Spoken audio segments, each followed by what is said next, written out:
ছোট পর্দার জনপ্রিয় অভিনেতা সজল নূর সম্প্রতি দুই পর্দায় কাজ করছেন তিনি।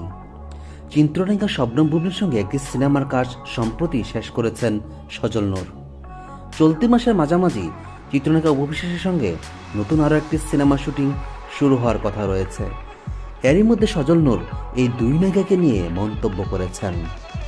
তিনি বলেন, চিত্রনায়িকা শবনম বুবলি ও উপবিশ্বাসকে নিয়ে, অপবিশ্বাস খুবই আন্তরিক এবং শবনম বুবলি দায়িত্বশীল। সম্প্রতি এই দুই নায়িকাকে নিয়ে মন্তব্য করেছেন সজল নূর। সম্প্রতি নতুন সিনেমার কাজ নিয়ে ব্যস্ত সময় পার করছেন অভিনেতা আব্দুল নূর সজল।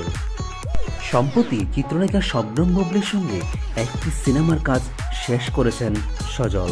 চলতি মাসের মাঝামাঝিতে শুরু হচ্ছে আরও একটি নতুন সিনেমার কাজ, সেখানে তার বিপরীতে কাজ করছেন অপু বিশ্বাস।